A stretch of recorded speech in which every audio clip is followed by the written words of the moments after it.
안녕하세요. 이나무의 품질잡이 양쌤입니다. 여러분들을 품질경영의 세계로 안내합니다.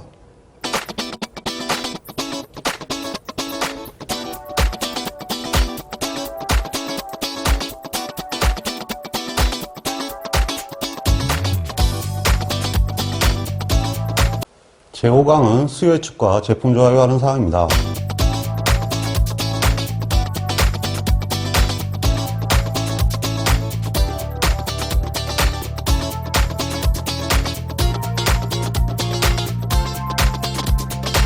제5강의 첫 번째 테마는 수요 예측에 관한 사항입니다.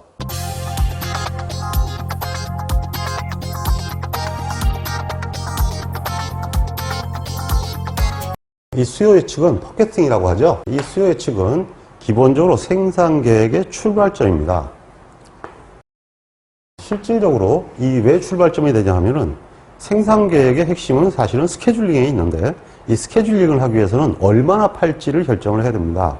그래서 이 주문 생산과 예측 생산 두 가지로 이게 생산이 구성이 되죠. 근데 대부분의 생산에서는 예측 생산을 우선적으로 합니다. 즉 주문을 받고 만드는 경우는 자동차라든지 건설 이런 몇 가지 안 되거든요. 그 대부분은 일단은 그 물류창고나 이런 데다가 물건을 먼저 보내놓고 그 거점에서 기본적으로 소매상이나 또는 소비자하고 같이 거래하는 방법을 택하기 때문에 예측 생산을 할 수밖에 없죠. 그래서 예측이란 건 기본적으로 수요를 따지는 거니까 수요 예측이 생산의 출발점이 될 수밖에 없죠.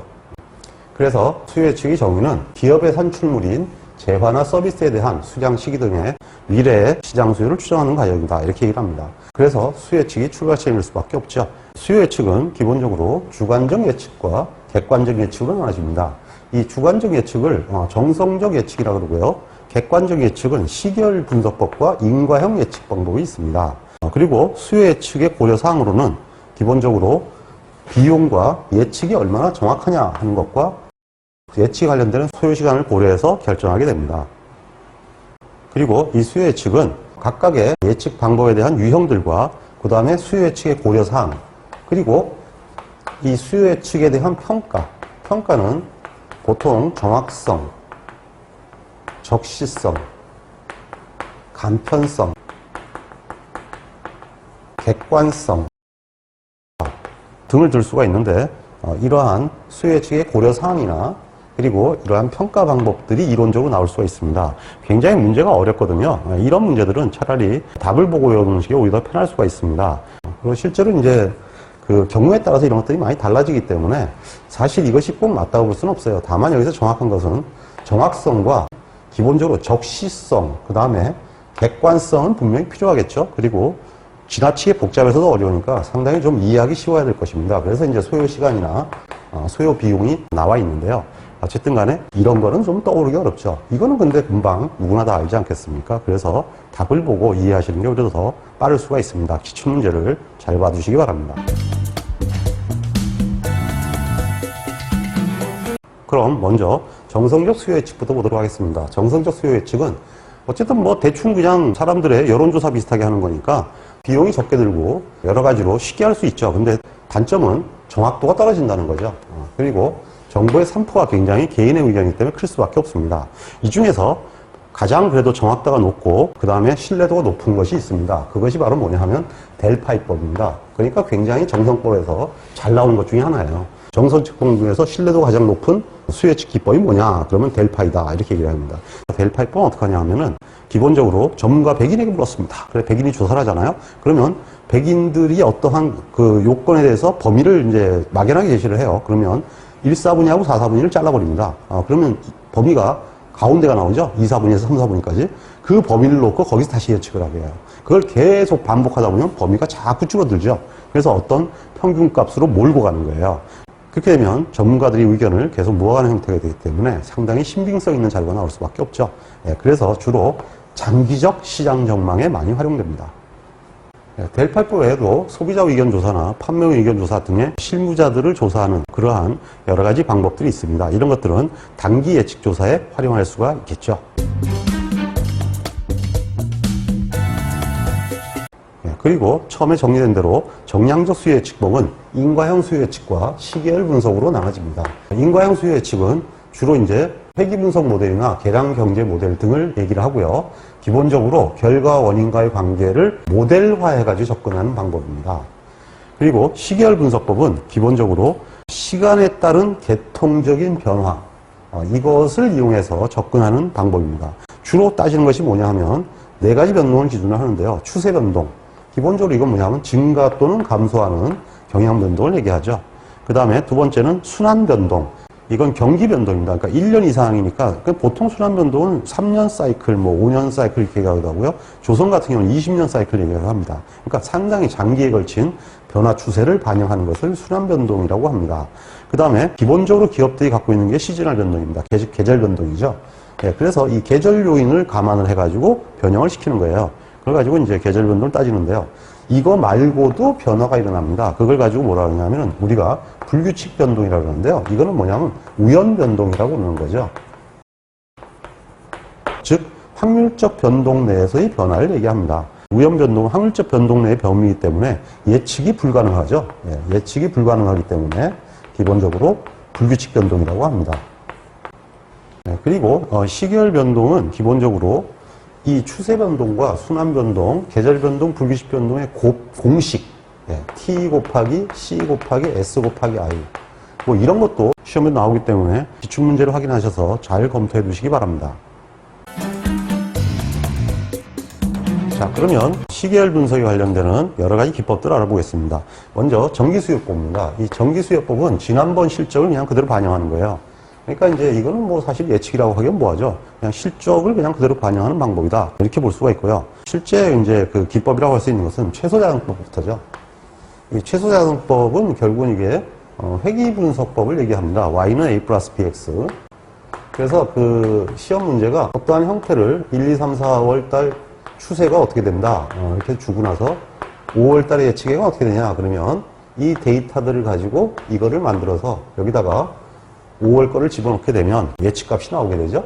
이렇게 해가지고 분석을 하는 방법입니다. 이거는 결국은 뭐냐 하면은 직선을 이용하는 거니까 당연히 최소자산법은 추세 변동이 되죠. 그래서 추세 변동을 반영하기에 가장 효과적인 것이 최소자산법이다. 이렇게 얘기를 합니다.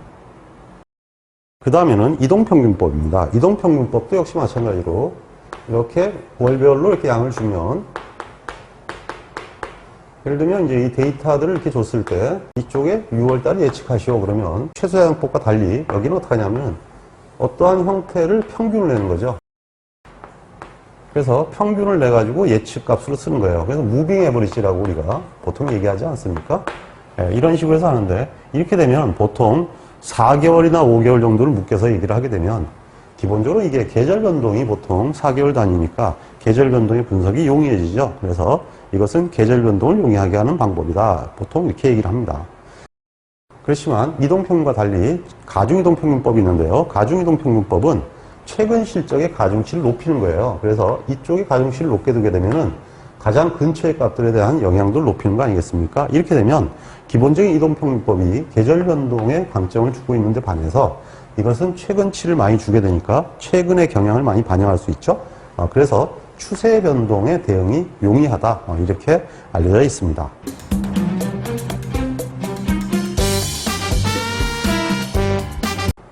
그리고 시계열 분석법에서 굉장히 많이 출제되는 것은 지수평할법입니다. 이 지수평할법은 기본적으로 중단기 예측에 많이 활용되는 기법인데요. 전체적인 사항들을 모두 반영하기 때문에 단기 불규칙 변동의 예측에 상당히 강점이 있어서 도소매상의 재고 관리에도 많이 사용됩니다. 그래서 이런 말이 나오면 이것은 기본적으로 지수평할법이다라는 것을 반드시 인지하셔야 됩니다. 기본적으로 최근 데이터의 비중을 높인 방식이기 때문에 가중평균 방식이라고 볼 수가 있으니까 굉장히 강점이 있습니다. 그러면 지수평할법의 계산법을 보도록 하겠습니다. 지수평할법은 전달의 실측치에 알파를 곱하고 전달의 예측치에 1-알파를 곱해서 예측하는 방법입니다. 결국 무슨 얘기냐면 이런 얘기죠. 3월 달에 예측치와 실측치가 있는데 퍼캐팅이 예를 들면 400개였습니다. 근데 액추얼, 즉 실측치가 500개였다. 이렇게 되면은 4월 달의 예측치를 이제 이걸 갖고 계산하는데 4월 달은 F4는 기본적으로 500개에 대해서 알파를 곱하고, 만약에 알파가 0.3이라면 0.3을 곱하고, 그 다음에 400개에 대해서는 1-알파를 곱합니다. 그러면 0.7 곱한다는 얘기가 되죠. 네, 그러면 430개가 되는데요. 이것이 4월달의 예측치가 됩니다. 네, 그러면 이렇게 생각할 수 있거든요. 이거는 예측치에 굉장히 가중치를 높게 두고 실측치에는 가중치를 그렇게 그다지 높게 두지 않는다. 이렇게 생각할 수가 있는데요. 이건 사실 그렇지 않습니다. 왜냐하면 실제로 이 전에 400개가 어떻게 된 거냐 하면요. 이게 이런 형태가 된 거예요. 다시 이전에 2월 달에 예측치와 실측치가 있었을 거 아닙니까? 이 계산 녀석이 나온 거죠. 그럼 계속 이게 거꾸로 이렇게 올라가는 거기 때문에 실제로는 이렇게 됩니다. 어떤 시절에 수요 예측치는 이렇게 되는 거죠. AT-1은 알파를 곱합니다. 근데 AT-2는 알파 곱하기 1-알파가 되고요. AT-3은 알파 곱하기 1-알파의 제곱이 되고요. AT-4는 알파 1-알파의 4승이 됩니다. 그러니까 계속 이렇게 되니까 과거로 갈수록 1-알파승이 계속 더 추가가 되는 형태가 되는 거예요. 이렇게 돼가지고 합산된 형태가 되는 거기 때문에 이렇게 보게 되면 금방 아시겠죠? 예, 최근치의 실적에 가장 가중치를 높게 두는 거예요. 형태가 되는 거죠. 예, 그래서 이런 형태가 되기 때문에 기본적으로 최근의 추세를 반영을 할 수 있다 이런 얘기가 되고요. 그 다음에 과거를 계속 반영을 했으니까 불규칙 변동은 어떻게 되겠어요? 결국은 결국은 합치면 어떻게 됩니까? 0이 되죠. 많아졌다 작아졌다 많아졌다 작아졌다 하니까요. 그러니까 결국은 뭐냐 하면은 이렇게 반영을 하게 되면 과거의 상태를 모두 반영한 거니까 결국은 시그마 2하고 비슷해지죠. 그래서 불규칙 변동도 줄일 수 있다. 그리고 시험 문제에 따라서 이런 게 있어요. 3월달 실적을 주고 5월달 예측치를 구하죠. 물론 4월달에 실적 보여요. 이거 안 주거든요. 그럼 공식을 복잡하게 해오시는데 그럴 필요가 없어요. 이건 3월까지서 4월 거 예측하고 다시 이거 가지고 5월 거 예측하고 계속 하나씩 추차적으로 해나가면 됩니다. 제가 풀이를 그렇게 달아놨으니까 풀이를 참고해서 문제를 확인해 두시기 바랍니다. 자, 그리고 일반적인 경우에 기본적으로 이 알파 값은 0.01에서 0.3을 하는 것이 정상입니다. 근데 수요의 변동이 굉장히 심한 경우에는 기본적으로 최근치를 강하게 반영할 수밖에 없어요. 즉 알파를 볼 경우 보통 0.5 이상을 취하게 되는데요. 알파를 1을 취하게 되면 결론적으로 뭐가 되냐면 전기수요법이 됩니다. 전월 걸 그냥 그대로 쓰는 게 되는 거죠. 자, 그래서 변동이 심한 경우에는 알파를 크게 취하고 일반적인 경우에는 0.01에서 0.3 사이를 취한다. 이것도 알아두시기 바랍니다.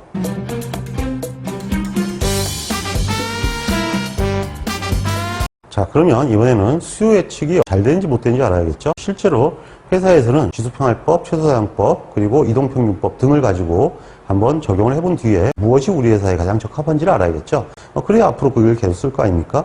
그래서 이러한 형태로 각각의 과거 실적을 가지고 시뮬레이션을 하면서 그것이 맞는지 틀리는지를 평가를 해야 할 것입니다.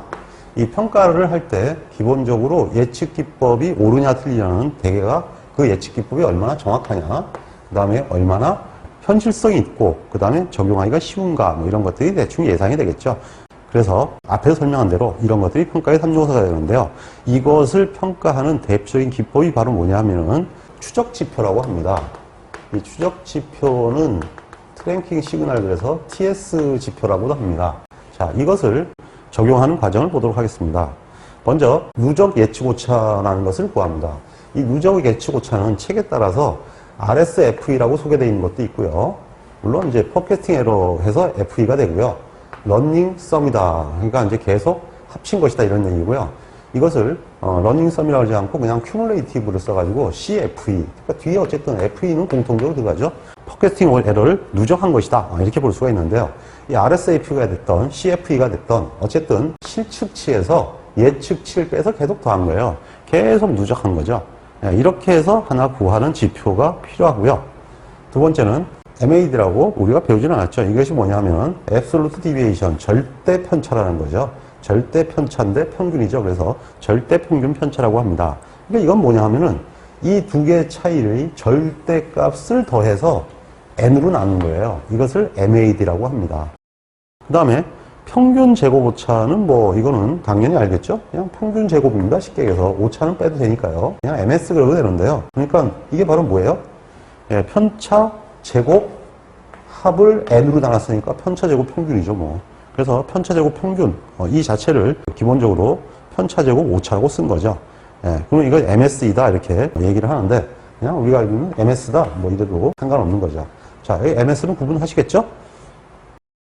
자, 근데 추적지표는 MS를 쓰면 좋은데요. MS를 안 쓰고 MAD를 써요. 그래서 이 CFE에서 MAD를 나눠서 보통 구합니다. 그걸 가지고 이제 TS라고 하거든요. 그래서 일단은 이 TS가 0에 가까울수록 정확하다 이렇게 평가를 하는 방법입니다. 예를 한번 들어볼까요? 일단은 예측치가 1월에 100개, 2월에 100개 뭐 이런 식으로 나왔어요. 근데 실제로 일어난 액추얼이 기본적으로 94, 108 뭐 이렇게 가네요.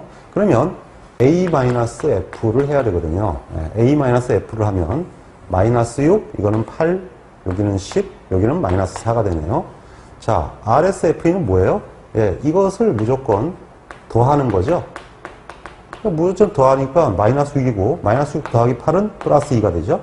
플러스 2 더하기 10은 12가 되고요. 12 빼기 4니까 플러스 8이 되네요. 자, 이렇게 해서 구하고 난 뒤에 MAD는 어떻게 되느냐? 이 값을 절대를 구해서 절대로 더해서 나누기 n 한 거예요. 그러면 얘는 절대값이니까 얘는 6이 되죠. 여기는 어떻게 되겠습니까? 8과 6이니까 더하면 14인데 둘로 나눈 게 되죠. 왜냐하면 이게 두 개니까요. 그럼 이제 7이 나옵니다. 그 다음에 14에서 10을 더하면 24인데 이번엔 3으로 나눠야죠. 그럼 3, 8이 24가 되네요. 그 다음에 다시 24에다가 4를 더하면 28이 되죠. 이번엔 4로 나누겠죠? 그러니까 4, 7, 28 이렇게 된다는 얘기죠. 그러면은 기본적으로 여기는 어떻게 돼요? CFE를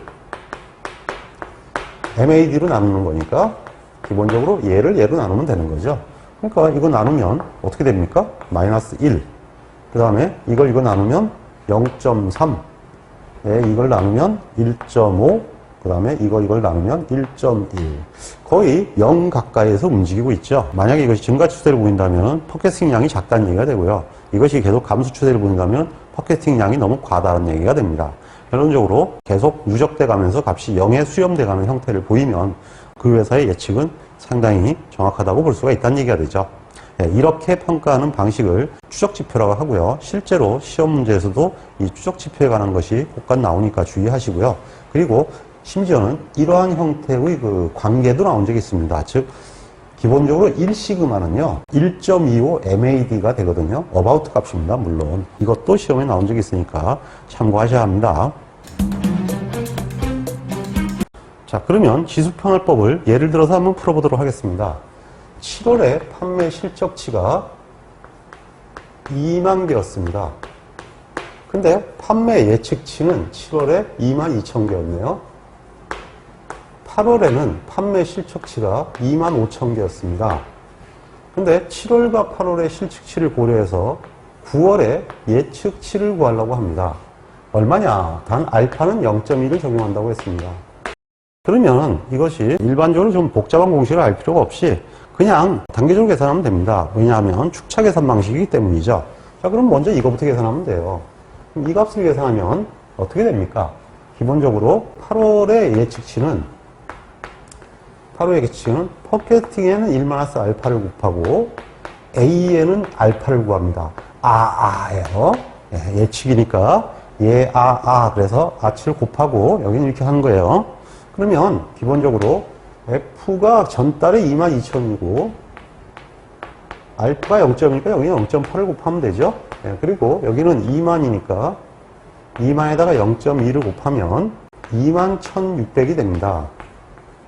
그러면 F9는 다시 8월의 예측치와 8월의 실측치로 계산하면 되니까 8월의 예측치가 21,600이죠. 그러니까 21,600에 0.8을 곱하고 8월의 실측치인 25,000에다가 0.2를 곱하면 22280이 되네요. 그렇게 하면 답이 나오게 되죠. 자, 이와 같이 공식을 특별하게 오지 않아도 하나만 계산할 줄 알면 축차기 때문에 계속 이어서 계산을 해나갈 수가 있어서 이렇게 답을 구할 수가 있습니다. 그래서 만 기억해 두세요. 그러면 이제 지수평할로 계산하는 것은 어렵지 않을 것입니다.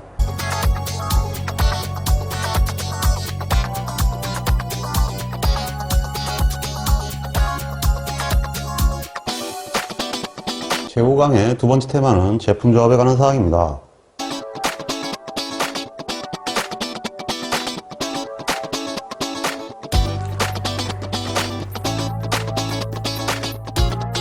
제품조합은 BEP 한 가지 이론인데요. 무조건 한 문제가 나옵니다. 굉장히 가성비가 높죠. 제품조합은 정의부터 아마 좀 생소하실 겁니다. 프로덕트 믹스라는 건데요.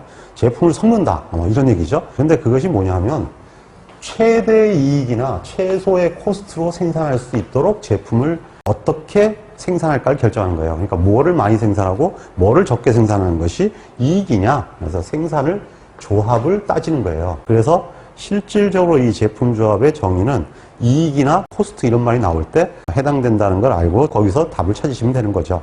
예, 그래서 기출문제를 잘 보시면 반드시 이런 말이 있다는 것을 아시게 될 것입니다. 자, 그러면 이 제품 조합의 대표적인 기법이 바로 뭐냐 하면 손익분기지법입니다. BEP법이라고 해요. 브레이크 이븐 포인트, 이븐이 깨진다 이거죠. 균형이 깨진다 이런 뜻입니다. 자, 이 BEP는 뭐냐 하면요. 결국은 매출액과 비용이 균형을 이룬다 이렇게 돼 있는데 원가를 기본적으로 뭘로 보느냐 하면요. 고정비와 변동비로 나눠서 보는 관점입니다. 그러면 이제 고정비는 늘 일정하게 나가는 비용을 얘기하기 때문에 항상 이렇게 직선이 되죠. 여기 고정비가 되는 거예요. 그 다음에 이제 변동비는 생산량이 증가하는 데 따라서 증가되는 비용을 얘기합니다.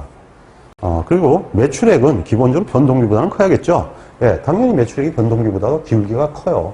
그러면 어느 시점이 지나면 여기서 겹치게 되죠. 이게 BEP점입니다. 이거보다 많이 팔리면 흑자가 되고요. 이거보다 적게 팔리면 적자가 되는 건 당연한 이치죠. 그래서 매출액은 수량 곱하기 제품 가격이 되고 그 다음에 총 비용은 수량 곱하기 변동비와 기본적으로 고정비를 더하는 형태로 계산이 되게 된다. 이런 얘기가 되겠습니다. 자, 그러면 BEP 금액을 계산하기 위해서 BEP 매출액을 한번 도입해 보겠습니다.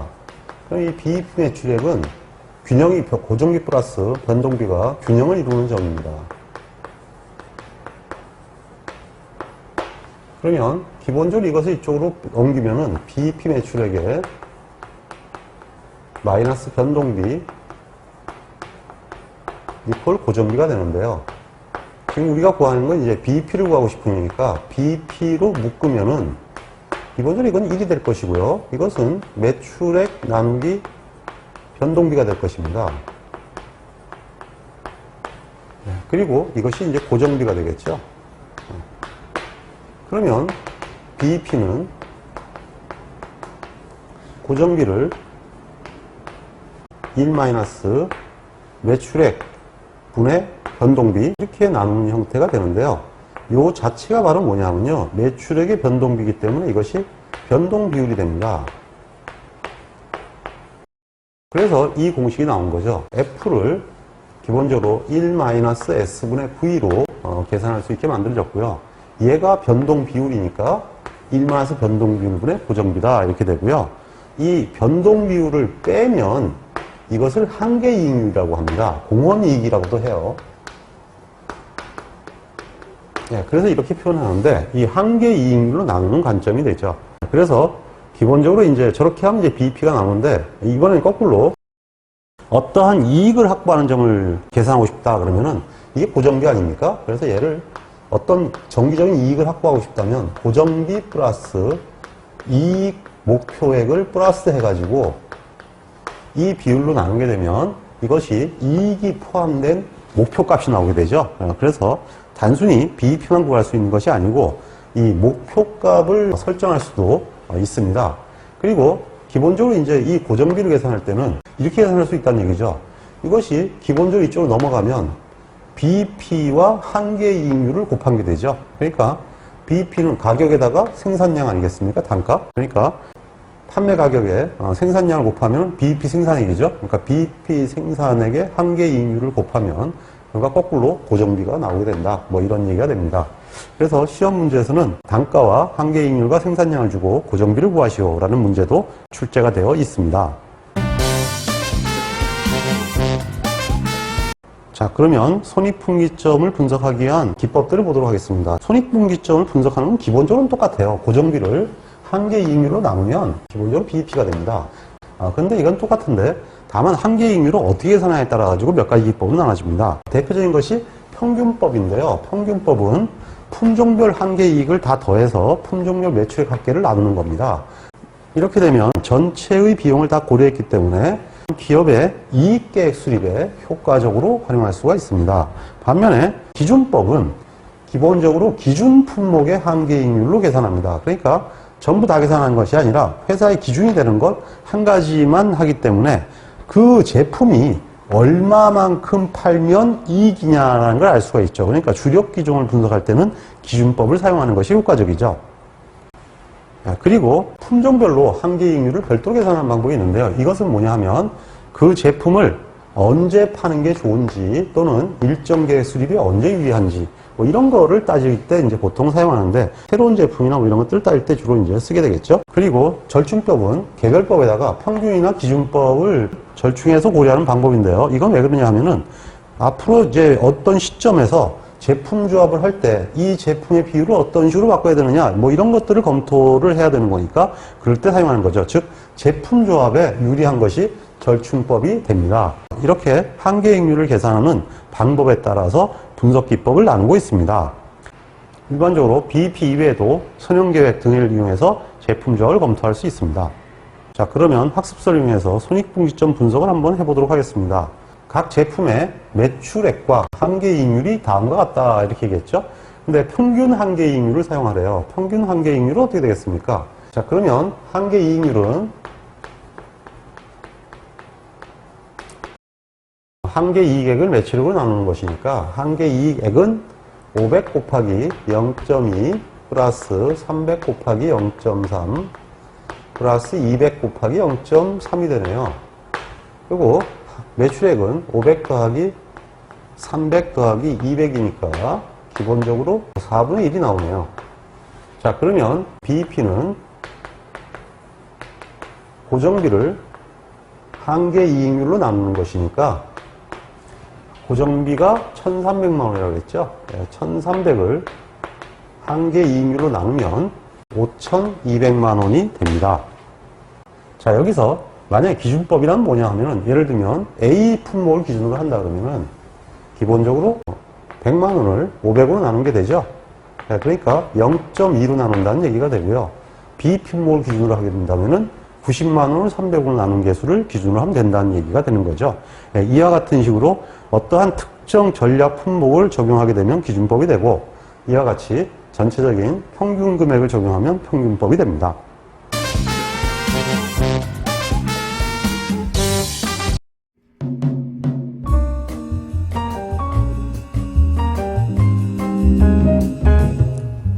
품질을 계산하는 것은 우리에게 매우 중요한 과제입니다. 품질을 계산하기 위해서는 반드시 측정이라는 과정을 거쳐야 합니다.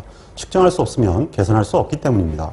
우리는 통계적 품질 관리를 통하여 측정 기술을 배우고 있습니다. 끝까지 학습하셔서 훌륭한 품질 엔지니어가 되시기를 기원합니다. 홍콩 파이팅!